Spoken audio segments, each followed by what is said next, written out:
Welcome to Souls on Tap. I'm Julianne Thon. And I'm Jennifer Cross.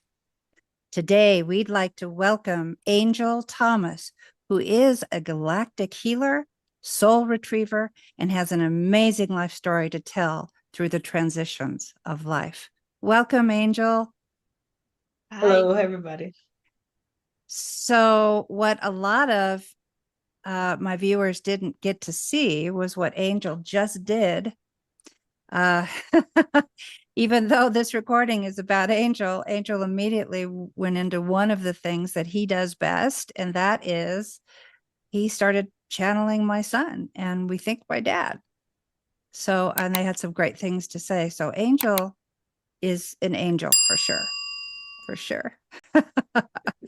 So, it's funny because what I usually ask is that our guests explain their background and how they got to where they are today. But I know for you, wow. So wherever you'd like to start, if you could just like tell us what the heck, how did you get started in the life that you now lead?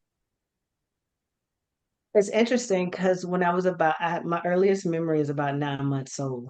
I remember being on the porch and my mom and my uncles were surrounding me. And I looked up and I remember there was like, to me, it looked like a person. But the way my mom and my uncles explained it to me is that it was a cloud that flew low. And I remember saying, Mom, Uncle Johnny, Uncle Bubbo, look, there goes God. And my mom said the cloud, oof, went away. Oh, wow. Jeez. So that was my earliest memory. And that day, my mom said, I actually saved their lives because they were up to no good. I'll say that. And I saved their lives that day at 9 months old. So ever since then, I can remember seeing galactic beings, seeing myself in more of I never seen myself in a feminine body. I always seen myself as a masculine figure through time. And, just to jump ahead, when I fast forwarded it when I first met Jen, I was like, there's no way.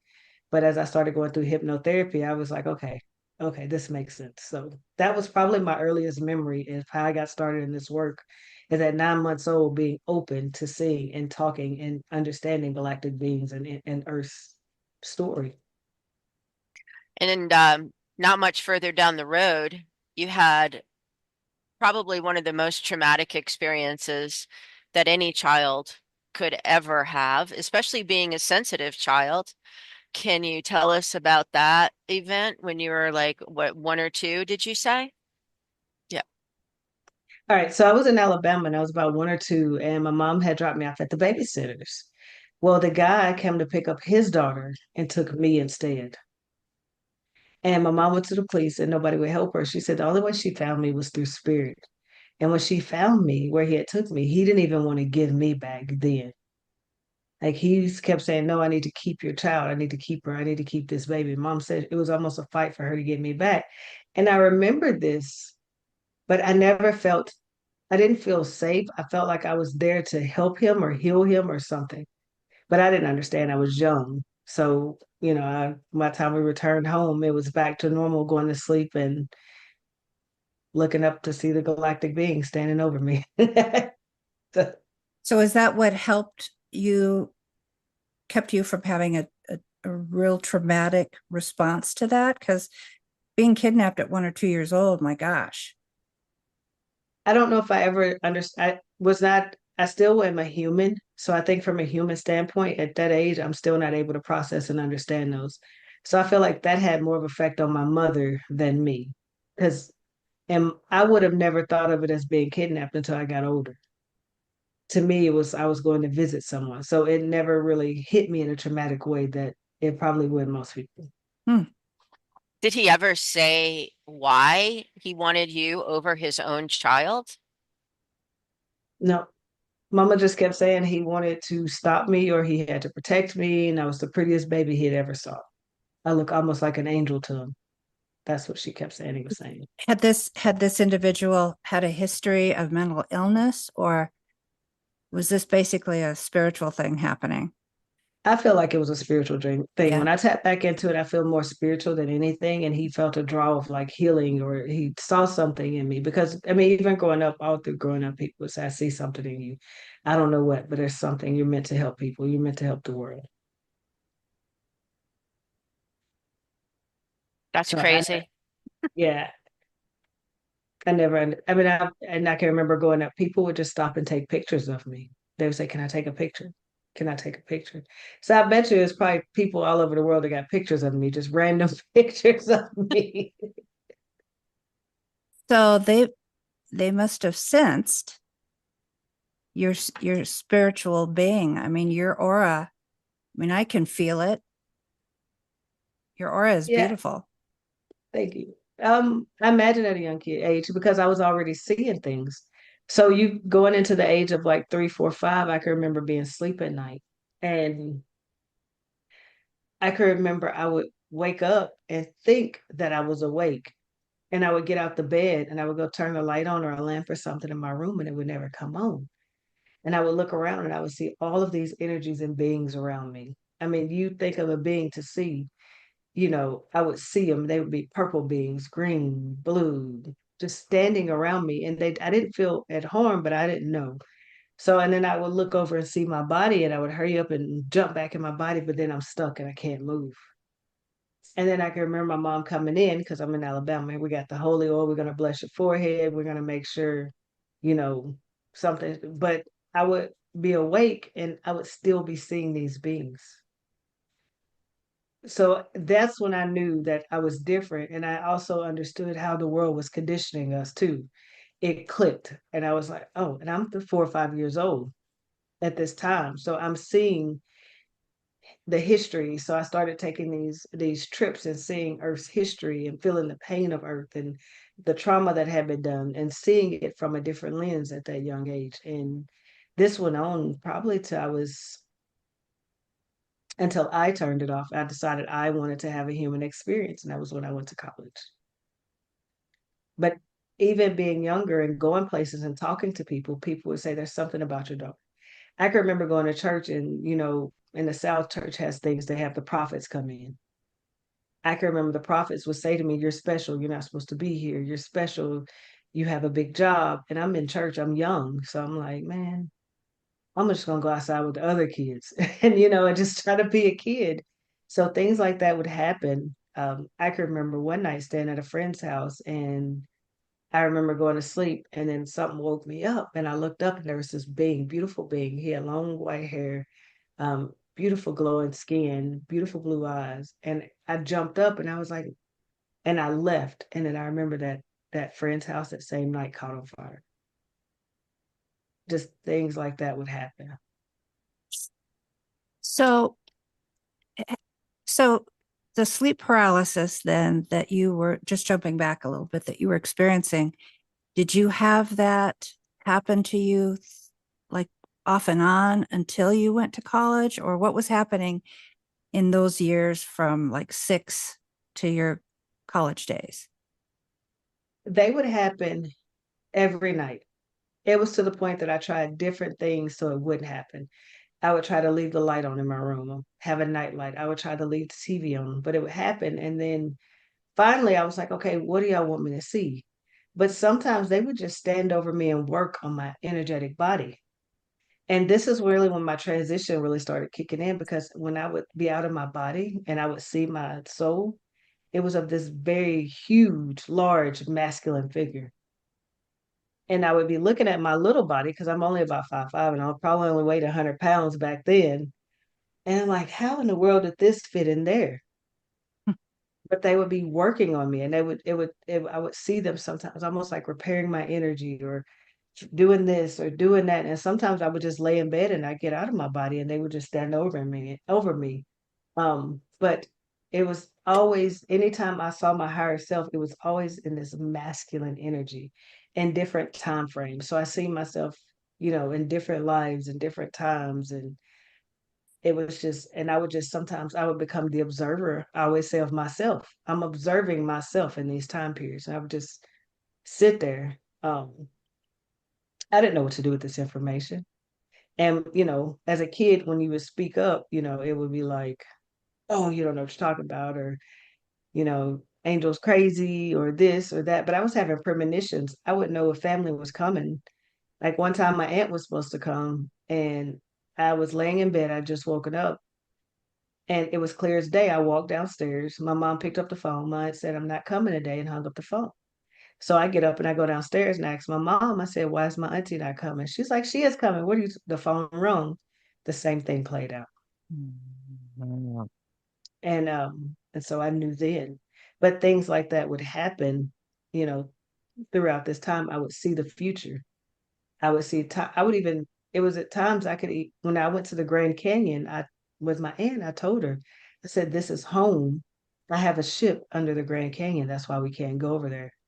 And I'm 12 years old. I had no clue. It was just what I felt and what I Did knew. did you ever have any mentors or anybody to that could coach you, guide you through some of this, or were you always on your own the whole time? I did have someone that was a mentor, and what she taught me through that time was not that, I didn't know, but what she taught me was to believe in myself, that I co-create and I have the knowledge and I have the information. That's what I learned from that mentor. But as far as this knowledge and information, this comes from years of me journaling, traveling the astros, traveling with these beings. And it always cracks me up. This is probably the funniest thing I say. People say we can't come in contact with ETs. And I said, that's so strange because I've seen them face to face. I mean, I literally probably just sat here and talked to one, but they say we don't get to see these beings, but I've always been able to hold that energy. Um, so I was my own mentor. These galactic beings have been my mentor through meditation and tears and crying and angry and even going, why did I choose this gift? Like even through those moments. So So these beautiful energetic beings that came to you and communicated with you, were they more celestial or were they more planetary? both. So they were both really, but you understanding celestial and planetary, they're the same because people think that Atlantis or Atlanteans, that's a race, that's a place. That was a mixture of Pleiadians, Arcturians, Lyrans, Andromedas, people from Vega, people from Orion, ancient ET races that we don't even talk about. There's a whole council of just pure architect energy grid councils that we don't even, that a lot of people haven't even tapped into. See, we only go back to like the Galactic Federation, but there's a council that's deeper. It was all of that. So they helped with the planetary shift, but these beings aren't actually planetary. They're actually galactic, but they've helped us here because of the loss of their homes, the loss of Tiamat, the loss of Vega. And there was also another planet, and I cannot recall, I'm trying to get the name of it. I see it. It was a beautiful red planet that was also lost that we don't talk about. So I guess so a mixture of both if you look at it both ways. So what did you end up doing? You've got people calling you crazy. Um, and other people know that you've got some pretty special stuff going on, but then you have the other side of it where people are like, who is this person? I mean, what are we supposed to do with this? So I'm sure you were torn. What did you end up doing? I turned off my gifts. I begged for it to stop. And It didn't stop how though. old were you at this point? I was 18 going to college. Wow, and that is such a that is such a challenging time in an adolescent adult's life anyway. And you've got this going on. And so you asked that they stop, but it didn't stop. So then how did No. you handle it through your college days? The most human way I knew how is being a college student. That's all I knew to be was be a college student. And so I played sports, I worked, and I partied, tried to be like any other college student. And, it's interesting. I always laugh at myself for this because it's interesting enough. My friends would always say, what are you looking at? when we were hanging out, and I'd be like, nothing. I'm just in my own world because these beings would still be there. And if I didn't Wow. listen, they would send messages through my friends. Oh gosh. Like what, like how? I had someone stop me one day and was like, hey, you don't know me, but I know you. And I've seen your life front to back, and I know who you are. You have work you need to be doing. And plus, if you don't want to do the work, you need to write a book. And I don't know who this person was to this day. I've never seen him again. Friends would say, hey, I know you're a healer. Can you go over there and heal this person? Or look at this. Do you know this? Or they would ask random questions like, I wonder what the future holds for me. And then they would look at me. And I'm like, so it never stopped. They Hmm. would look at you like hoping that you would answer, like you Hmm. know. Like I knew, they knew I Wow. knew. Well, see, but that's so much responsibility. I mean, I look back at my life when I was in my early 20s and in trying to go to college and handle everything else that I thought was important to me at that time. And one of the things I knew I didn't want was a lot of responsibility. And for you, my God, I mean, it wasn't just getting up and going to class, it was huge. Yeah. And Um, then you had your personal life going on too, right? How did that interact with each other? I mean, eh, did the spiritual side of things actually help you with that, or so during this time period, this is when I tried to conform back to the 3D and have a human experience. So I started going back to church. I started trying to fit in to society, if that makes sense. But it never felt like home to me. I felt like I was just in going through emotion because I come from a line of preachers and things. So I was going to church and doing things, trying to fit in back into society. But it never resonated because it when I would hear things, I'm like, oh no, that's not right. That's not true. That's not how it went. That's this story, or that's that story. And then it would be words that I couldn't even speak, like when I would be in church that I couldn't say because it didn't want to come off from like I could not physically say those words. And so, after about I guess I went into the military when I was 21. And no, I was 20 when I went to the military. And then just like, okay, I'm gonna try the military next. And that was a whole nother form of conditioning that, I tried to place upon myself that didn't work either. Order So it taken. was, Do you feel like you did that because you wanted less chaos in your life and you wanted a much more organized kind of life? I had actually, because I had picked the journey of trying to turn off my gifts and live in this 3D construct, I was actually headed down the wrong road. So that was what came up. Something was like, go to the military. So I did. So I went and enlisted and headed out. Um, and it was an interesting journey too. I think about the night, maybe 2 weeks before I left to head to go to the military, I fell asleep behind the wheel. I should not have been here. There's no way I should have been here. I flipped my car in the air 4 times, whoosh, and then it rolled in a ditch 4 times, whoosh, whoosh. When I woke up and seen my car, I couldn't find my phone. I had no injuries. The only damage to that car was that the axle had broken. There was one house on this road, and this lady was an older lady. She says, I don't normally help people, but something woke me up. And she walked across the street and had me call my dad, and she saved my life. Not really saved it, but she helped me. And she's like, I don't know what was led to help me, but something told me to come here and help you. And she said, if it was anybody else, I wouldn't help. And so that was an experience before I went in the military. So I think that was my first wake up call, trying to bring me back to my spiritual journey before the route of the military. And so, did you understand that at that time? I did because I seen in that sleeping state of being sleep, I seen the being save me, like protect me. So I knew I was protected. But I was like, no, because no, I'm from Alabama. Nobody understood what I was going through. They told me I needed to pray. They told me I needed to go to church. I went to a mental hospital. Like there was a lot of things that they didn't understand me. So, but I knew what it was, but I didn't know what to do. I was like, okay, I'll just go in the military. Maybe that'll fix it. Maybe that will help me. Did not help me at all. And so why did you put yourself in a mental hospital or did somebody else do that for you?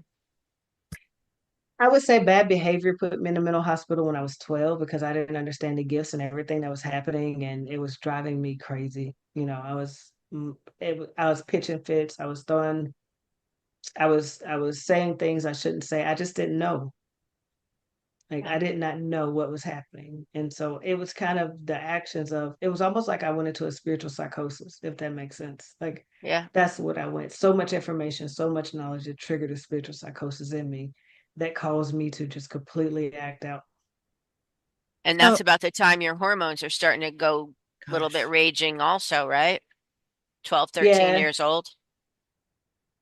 And I'm already in my mind. My mom, she was so gracious. I already saw myself as a male, so she never made me wear feminine clothes or anything, so it was kind of trying to balance two energies that didn't make sense to me, plus all the Yeah. other energies I was bringing in. Yeah. So getting back to Jen's question. So, and the reason I'm asking this is because this would make a big difference as to how you moved forward with your life. So did a parent or an authority figure say to you, you're crazy, you have to go to, we want you to go to a mental institution? Or were you saying to yourself, something isn't right, I think I need to check myself in? Which of those things happened? It was me. It was my actions. I knew I needed to see something, so I did the worst thing that I could possibly do. I threatened my parents. With So at violence? that, Threaten them yeah, with violence? Okay. yeah. So at that point, I became a danger to them, and so they took me to the mental hospital. Okay. But my mom understood because on the way there, she says, I know you're not going to hurt us, and I know why you're doing this, but we're going to take you anyway. So this was a way that you were just sort of trying to fight through all of this, right? You were Hmm. like, wasn't sure how to handle it. Yeah. And there probably was a sense of rage there. Do you think that you ever felt angry that you were given these gifts? Maybe about 8 years ago, um, I was angry. I was angry because I felt like I'm, it's going to sound silly, but here's my joke, my bad joke. I'm only 5'5", right? I'm a little person. And I would say, why am I this little? Does my body not match my gifts? You could have at least given me a bigger body with all these gifts. So it was more so of that, of the anger. I understood, but I didn't understand, like, you know, why, how do I explain it? Like, I don't feel like I looked the part. So you were still trying to validate and justify the 3D with the 5D, right? Your human Yeah. experience you felt should back up your spiritual experience and vice versa. And Yes. so your physical wasn't showing up like you thought it No. should. Yeah. Okay. I get it. Yeah. Yeah. So so it kind of made me angry. I was like, you give me this little body with these big gifts, and now you expect people to listen to me or blah blah this, blah blah that. And so I went through that kind of rage for a while. Yeah. Yeah. Yeah. Wow.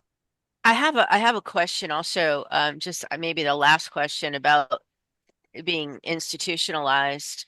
Um, what did they say? Because these people are professionals and they see lots of people coming in there. Some are for real, some are faking it, some are just angry, some are abused, and then there's Angel. What did they think My about all that? my doctor said you're not crazy, you're gifted. He so it was like a vacation. I got to do my schoolwork and kind of play the games when I wanted to, do what I wanted to do. Um, but he understood, and I would talk to him about that. So he never deemed me as crazy. He did say you have a lot of ADHD. So I did get the ADHD medicine, of course, because I mean, you could tell now I kind of still have it. But other than that, he said you're not crazy. He says now I see why your parents put you in here. He said so almost like I got a place of seclusion to sort all this out. If that and so that's kind of what I did. And it's interesting enough because I wanted to go back and get those records. So something one year told me to call the mental hospital.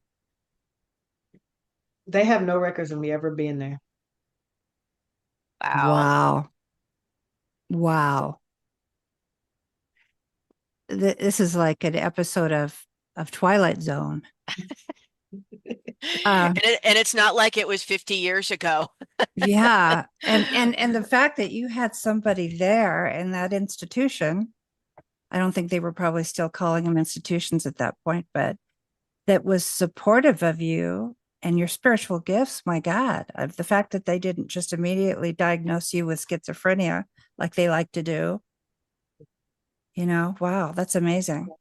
Yeah. No, I was able to ADHD, so I had the, like all gifted kids right now, we all have ADHD, right? Yes, because we came in so fast, we came in so awake, we came in with all this knowledge. So it's like, well, what do I tell? What do I tell? It's all of us have this ADHD. It's just part or ADD, one of the two you got.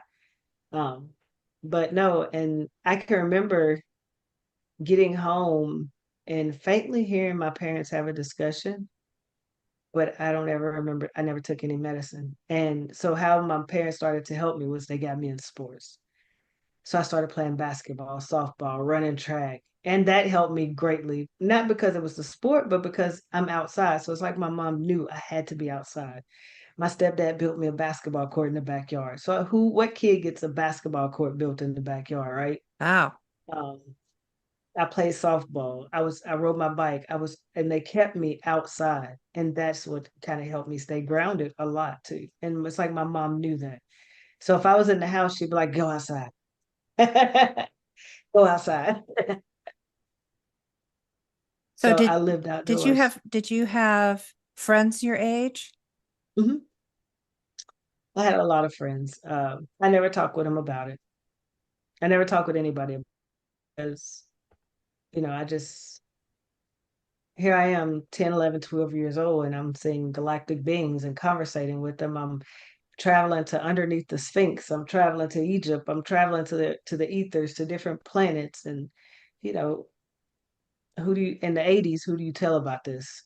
Right? You could barely do yoga in the 80s without being Yeah, crazy. Yeah. that was just starting to be a Mhm. thing. Well, they tried it in the late 60s, early 70s, and then it just kind of dropped off again. And then we went into that conservative thing. I Um, can't. Mhm. Go ahead.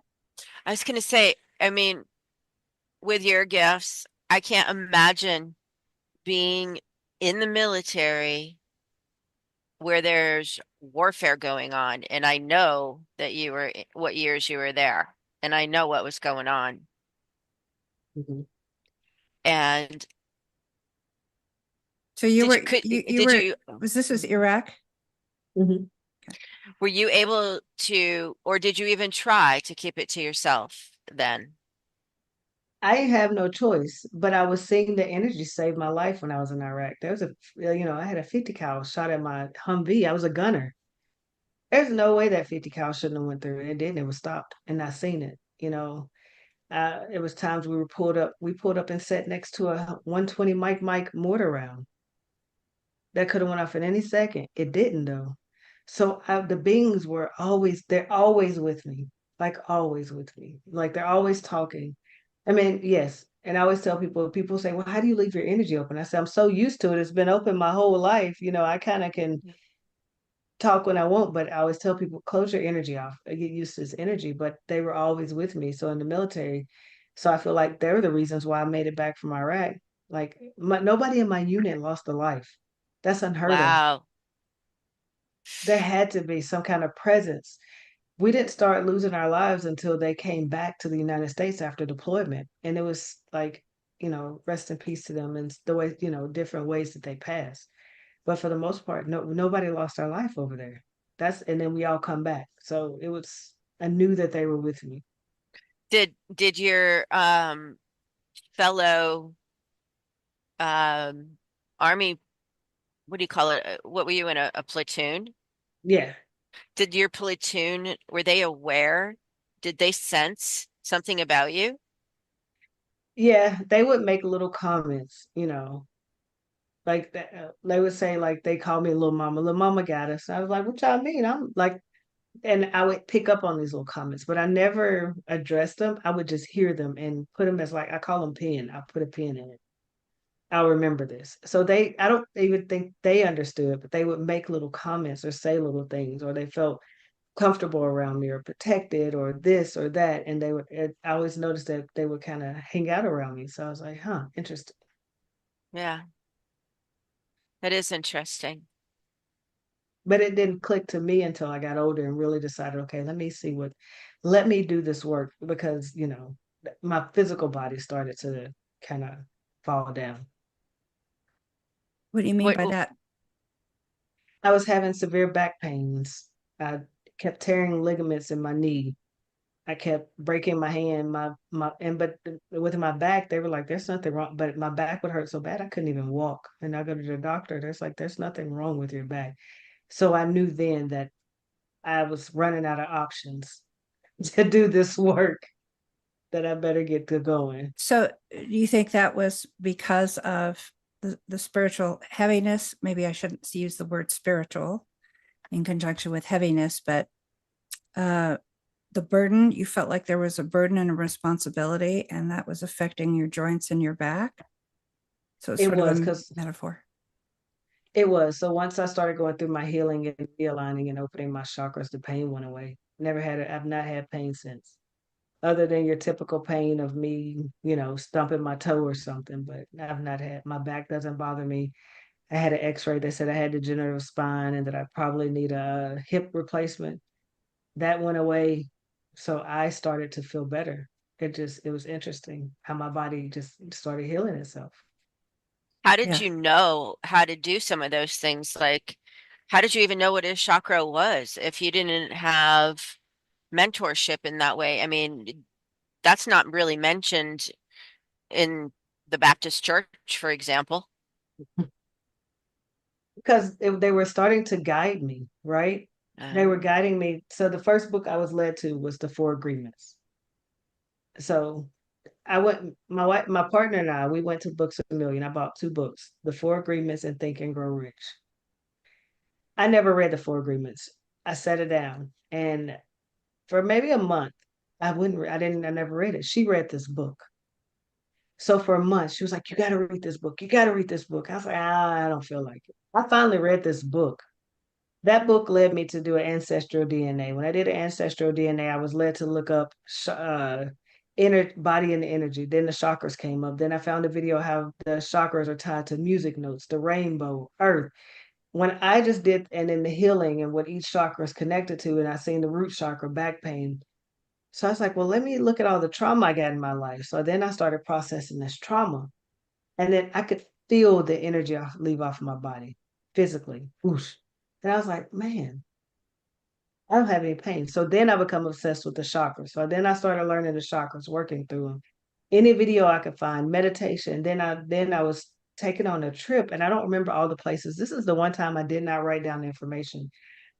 But I was taken on a trip, and we were going to the different chakra points around the world. But I didn't realize that even each state has its own chakra points. So I was shown that. And then when I stand up and when I would look at the United States, I would see all of the colors lit up.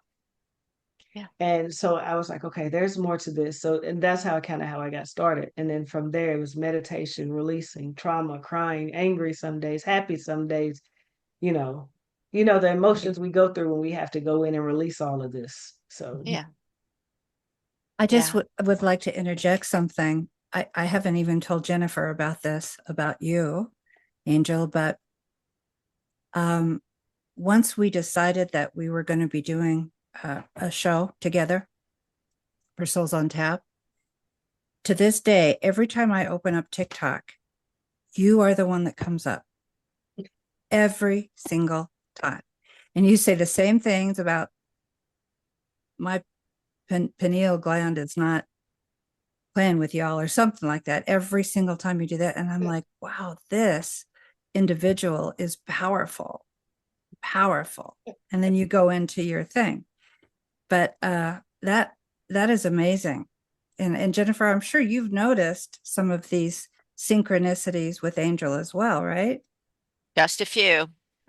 To Yeah. put Yeah. it mildly. Yeah. Yeah. I mean, we've known each other, for a while now, and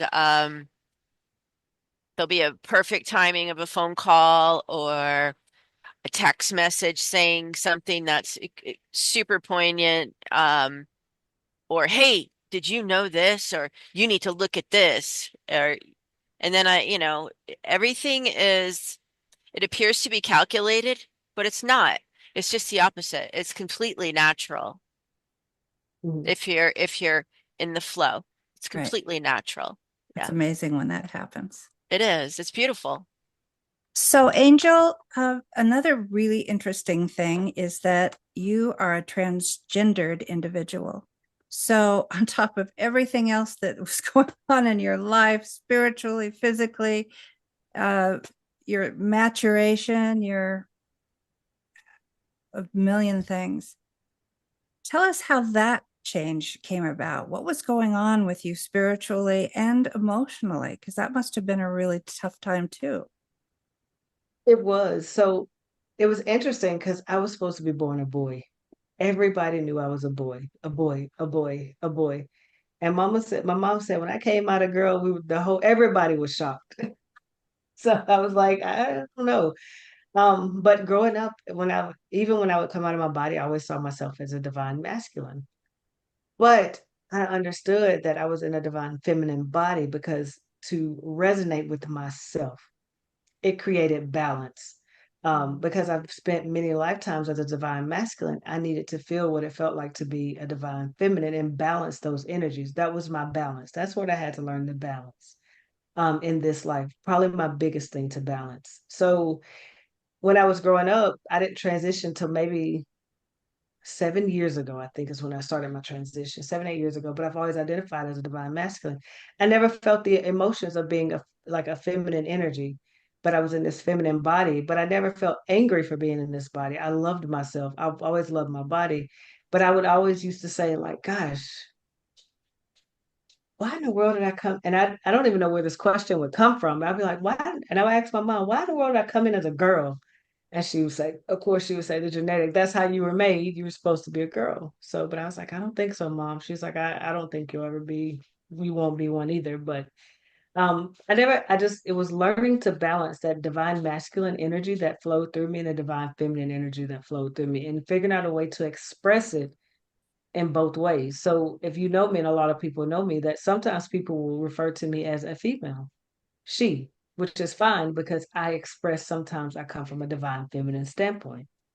But sometimes people refer to me as he because sometimes I come from that divine masculine standpoint.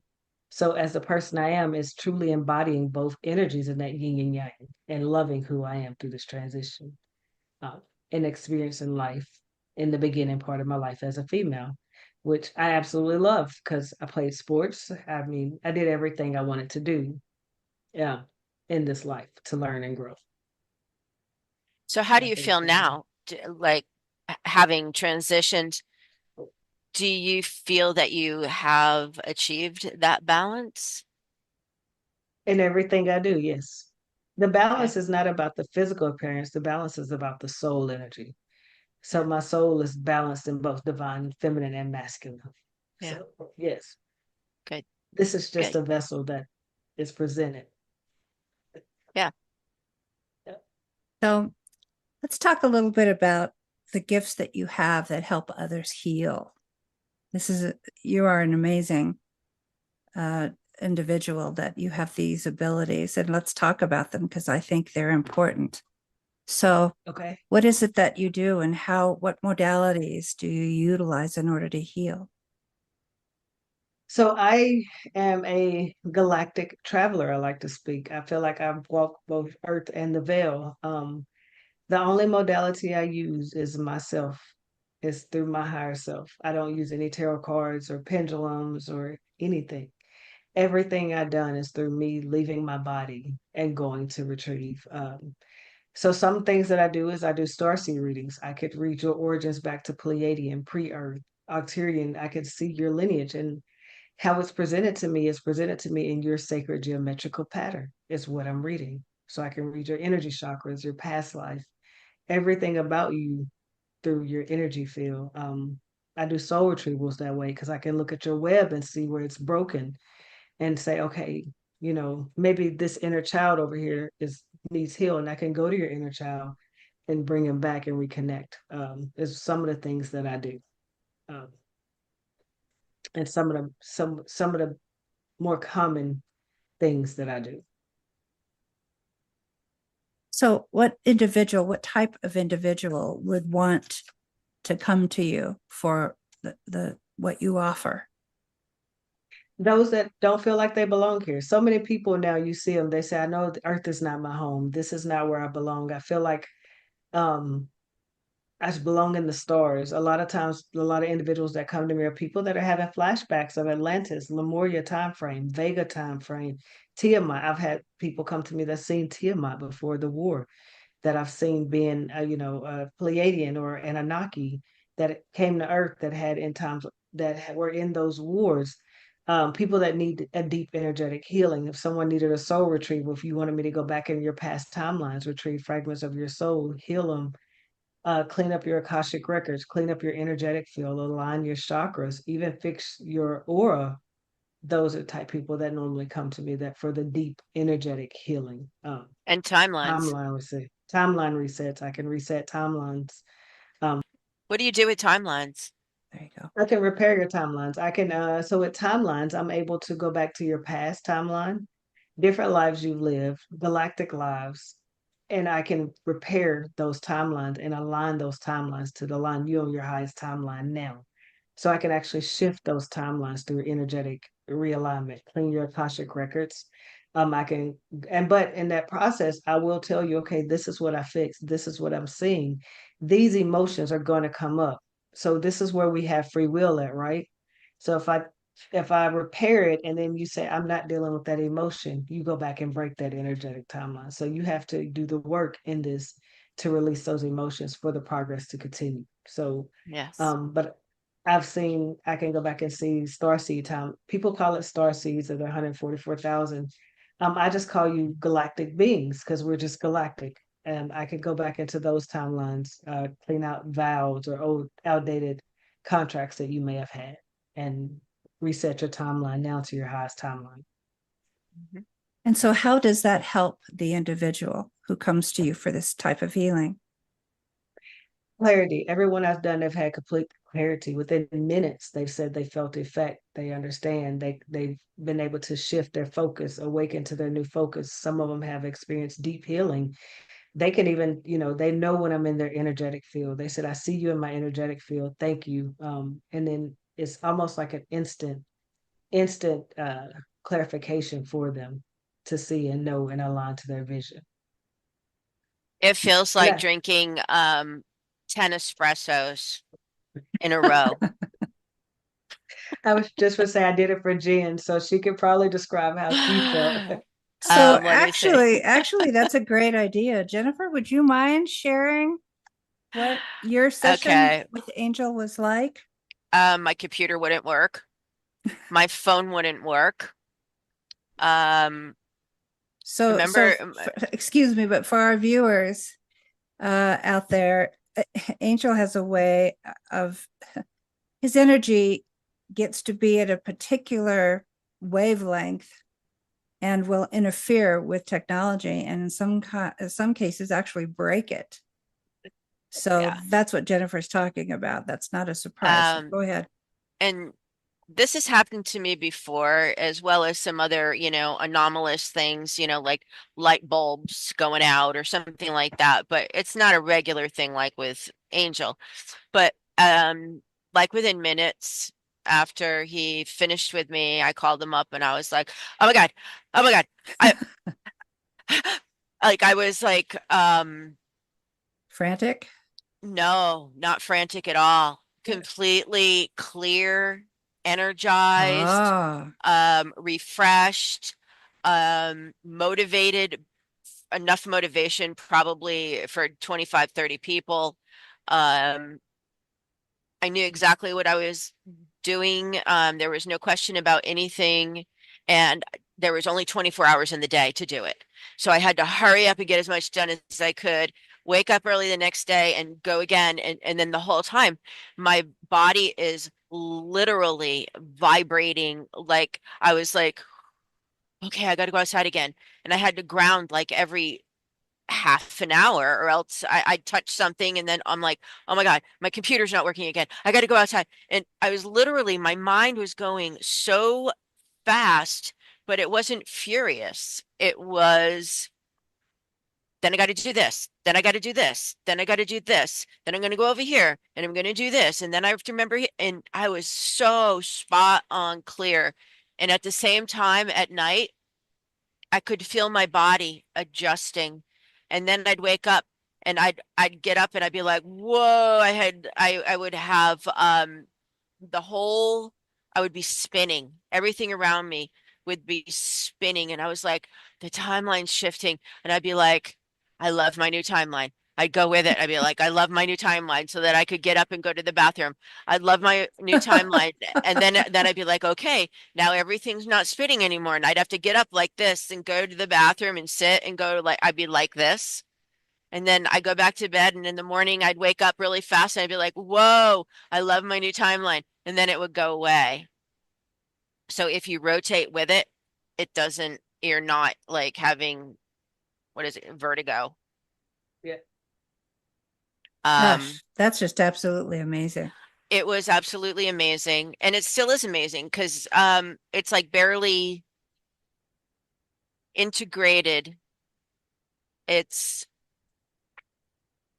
it's about now that it's finished, but there have been changes, and now there's that integration, and now we're into this, planetary thing going on, and so I like it. It's like a continuous ride of alignment and frequency, and I couldn't ask for a more beautiful ride right now, really. And thank you, Angel. You're welcome. And that's the key is allowing those energies to integrate. You might feel something then, but it takes a time for it to integrate. Because sometimes we're going through body repairs, sometimes you're going through timeline repairs, but you have to allow it to come in and be patient with it as it comes through. Mhm. Well, Yeah. and it's fifth dimensional and above energy Mhm. that's trying to exist within a three-dimensional physical body. So I'm sure that does take time.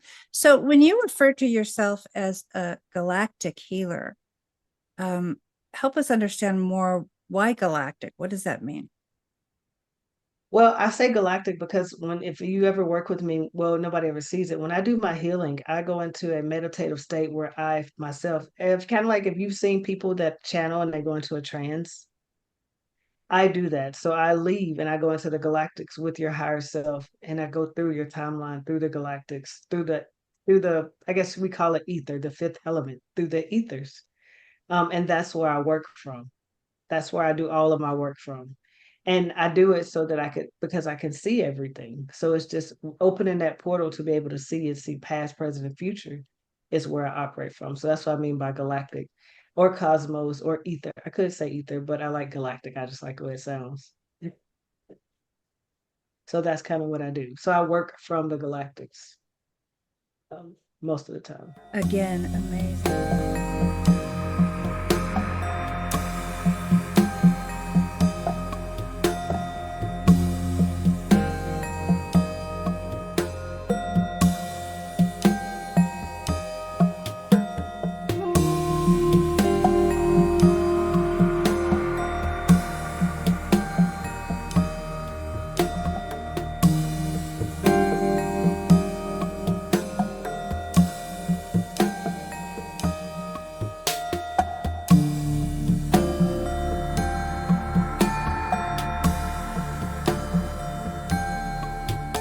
So if you don't mind, I would love for us to shift to the changes that our planet Earth and Gaia is going through at this time. And I know that you are very much one, as we all are, but you are definitely one with the earth. So, what sort of messages would you like for all of us to know that you receive from Gaia as to helping ourselves as a collective and Mother Earth? So this is the smallest thing, but it's so big for Mother Earth. The more that we heal, the more that she heals because we're so connected to her. And we don't have to take more than we need.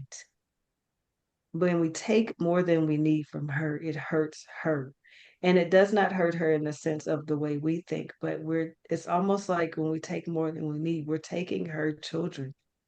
She's giving us. We don't have to take and take and take. So, in order to come back into alignment with the energy that's resonating from her, we should be mindful of everything that we do and that we take and heal because we are connected to her. So, those grid lines are broken grid lines of us that are broken because we're connected. So, in order to repair the grid lines, as we heal, the grid lines heal and she heals. Beautiful. And Yeah. So, again, the reminder for all of us to have that understanding and respect that although I definitely believe that somehow Gaia will survive with or without us because she's strong, she's on a mission, but that we, through our selfishness and our 3D thinking, do have a tendency to steal an abundance of resources that we don't really need. yes. Yeah, yeah, very important. Yeah. And yes, she will survive, but just as we have emotions, oh, she just came through. Just as we have emotions, she has emotions. So she asks us to think, how would you feel if someone was taking more from you than they didn't need? How would you react? How would you feel when it happens continuously? So it's not as if she wants us to punish, but she doesn't want to punish us. She wants us to acknowledge what we're doing, acknowledge her feelings. So that's what she's saying. Yeah, it's the whole respect thing, that we don't. So, Angel, since you are in contact with so many off-planet beings of all different races, and I also know that you have a spaceship that is around you all the time and will uncloak for you, correct? Yes. That's Yes. so funny that you should say that because earlier in the conversation, I kept seeing a spaceship, a huge galactic spaceship. So Jennifer, that's just amazing. So It is amazing. Do tell, do tell. So I was wondering if there was anything that you could or would share about what's going on like around the planet. You don't have to go off into different galaxies or universes, but what's going on around the planet that with all of the ships that are coming here, and are they collaborating? And what are they collaborating about mostly? And what about the beings that are on those ships? Are they coming to Earth energetically or physically? And are they collaborating with lots and lots of other individuals also, do you know of? They're already here. They're not coming, they're here, but they're unseen. So there is because we communicate telepathically, there's constantly a communication going on. But the thing is, we won't intervene. We won't intervene because it is not our job to intervene. It is our job to protect. We will protect but not intervene. But we are here. Some of us are in the center of the earth. Some of us are in waters, not just above waters. We're actually in the waters. Some of us are walking amongst you. We may be next to you, observing. We're only observing, but we are here. We cannot be kept out, and we will not go unnoticed, but we are already here. So what's going on? What I just heard in that transmission is they're observing. Because here's the thing, everything is energy. So in order for them to be seen, enough of the collective consciousness has to want to see them, if that makes sense. That makes sense. Sure, it does. But Yeah. then how do Jennifer and I help the collective so that we can get on with it? You're doing it. And then I also see this podcast going, not this episode, but your podcast is going to go viral in the near future. And you're going to wake up and it's going to blow up. I don't know which episode because I keep asking, but they won't tell me. That's amazing. That's good to know. Yay. We better be ready, Jennifer. I'm ready. I'm already ready. Yeah, right. Me too. But Um, also by mhm. doing your work too, make sure that you two are also still doing your work that you do to help as well. Because for one person holds an oversoul, and that one person can spiral out to their oversoul lineage to awaken them. So just as I talk to you and Jen, your this vibrational residency is reaching out to all those that are connected in your soul family. And there's So that thousands.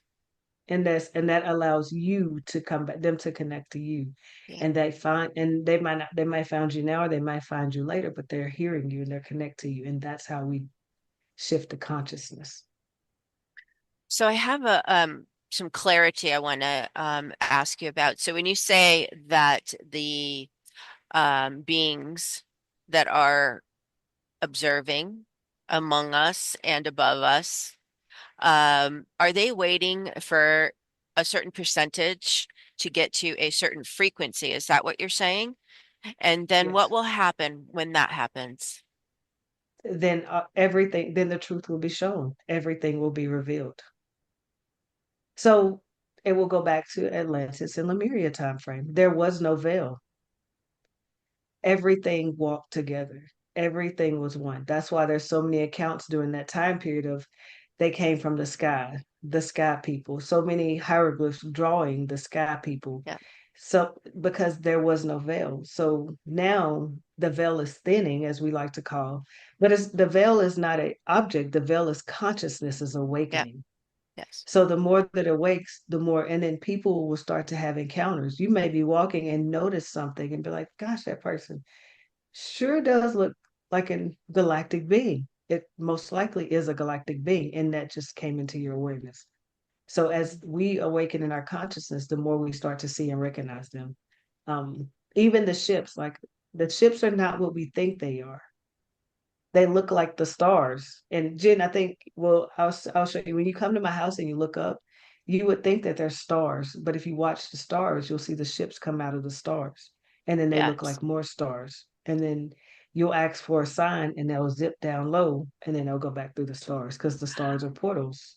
I've seen that from the moon. Hmm. I've seen the stars come out of the moon, and I've called them in, and they have come so close when I was on a vineyard, and they would come, there was nobody, and they would come so close, and I would Hmm. almost get scared because I was like, "You're not going to take me, right? You can't take me. I'm not going to let you take me." And I'd I'd run away. But they'd come so close, and they're probably just laughing at me like that fool little human. So yeah, they will come. They will come to you, and Yeah. So but I people have to believe. I have to share something that happened with me. This was back in the 90s when I lived in Phoenix. My ex-husband and I were married at the time, and we were driving through Phoenix. It was like 9 o'clock at night or something. And we were on our way home. And I just remember it was really busy traffic. It must have been a weekend, lots and lots of traffic. And we turned to get on a main artery, a main street. And we both looked up and saw these amazing lights that were happening. And they were lights that I certainly had never seen before. They're very difficult to even describe because they weren't earthly lights that I was familiar with. So these lights began to come our way and closer and closer. And I said to my ex-husband at the time, I said, my God, do you see that? And he said, yeah, I see it. I said, what do you think it is? He said, I don't know. And we both decided that it was the government doing some testing. It continued to get closer and closer, and it had this sort of linear patches of lights that kind of went this way and then this way, almost a triangle, but didn't have the third side to it. And it finally got so close to us that I, at that point, saw how huge it was, just absolutely gigantic. And it stopped right over our car. And so I was like, why is it stopping over our car? What's that up? What's up with that? What's the purpose? So we went home and we turned on the news right away. We didn't see anything. The next morning, the newspaper, the news, everybody, it turned out that that was the Phoenix light that they were trying to keep hush hush. Well, it was many, many years later, probably within the last year and a half or so. I had a session with somebody who is a channeler. And that individual and that spirit told me that these were definitely galactic beings and that they were stopping for two reasons. Number one, okay, you're ready. We're showing ourselves to you. And B, they were sending downloads, apparently, and that there's more of that to come. And apparently they do this with me at night all the time. So I was talking to my ex about a year ago, right after this channeling thing happened. And I said, do you remember? He said, I remember the lights, but it didn't fly over us and stop. I said, oh, yeah, it did. And he said, no, it didn't. You're making that up. So what was strange about it is he didn't see it, but I definitely saw it. So is that kind of what you're talking about? One of the millions of ways? Yeah, but that was specifically for you. And then that's the memory that I knew was going to come up. It's for a reason. They're going to come back to you. They're going to visit you again really soon. But yes, those are one of the ways because people have suppressed those memories because they've seen it, it's happened. And then the government's like, no, we were testing this or we were testing that or we were so those are memories that have been suppressed. But people have been having these experiences for years, but been told that they haven't happened. So yes, that is the ways. Those are the memories that will start to trigger and come about, and people are going to start awakening. Yay. I'm ready. Fun. And then, of course, we'll see, the big ships that will appear. They'll just appear in different places. And, when all our mermaids and Bigfoots, and when they start to appear, you'll know it's getting close. Yes. Mm. Yeah. And so does that mean that things that exist in a different dimension will make themselves visible as well? So they don't exist in a different dimension. They've been turned into myths. So they exist with us here and now, but when they appear, people turn them into myths or creatures or we like a mermaid. You see all the horror movies about mermaids, right? Just recently I just seen a horror movie about a unicorn that just came out. So that's telling me that people are having sights of unicorn, but they have to condition our mind to fear these things because if we fear them, then we can't know they exist. So How could anybody fear a unicorn? Come on. oh, this I've seen this ad and I was like, Oh why my would you God. do that to a unicorn? Like they're Right? beautiful. Right? But we have to start with one episode. You guys have done it. You're starting with one episode of a time, breaking the fear, breaking the condition, spreading truth. And that's how we start to break down as a collective in order to awaken the consciousness as a whole. but then each individual person has to want to see the truth for themselves. Wow. So the unicorn is a frequency, and more Hmm. people are raising their frequency to be able to see it, even though the unicorns have existed amongst us the whole time. Hmm. It's probably the same thing with Bigfoot, right? Hmm. Well, I think Yes. personally, I think that Bigfoot's a shapeshifter also. I had not heard that. That's interesting. Well, not only is he a shapeshifter, but he was one of the, gosh, we could go down this history. He was one of the, failed, so to speak, I wouldn't call it failed, learning experience of DNA.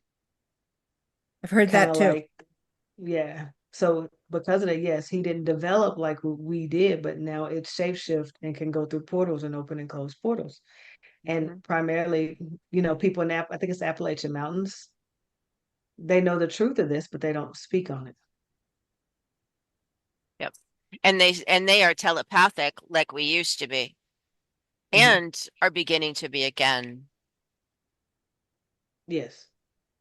I know that there have been archaeological digs that have taken place in Asia, for example, in some caves, and they were able to find and then to record these humongous teeth.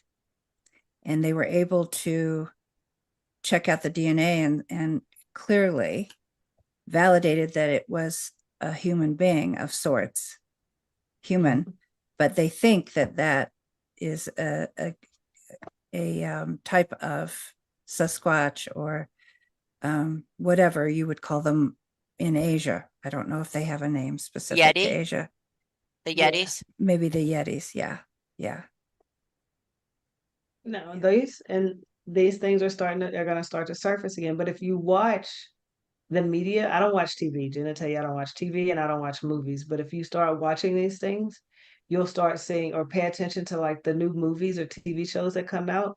It will be all about fear around these things. And then if you watch the Super Bowl, did you notice how many ET commercials were during the Super Bowl? There was a Doritos commercial with an alien coming down and stealing a bag of Doritos. So Really? you, yeah. So when I watch those things, I gauge where the consciousness is at. It tells me, okay, this can't Yeah. be stopped. So now I know open contact can't be stopped. So we got to make a commercial out of it or make it scary.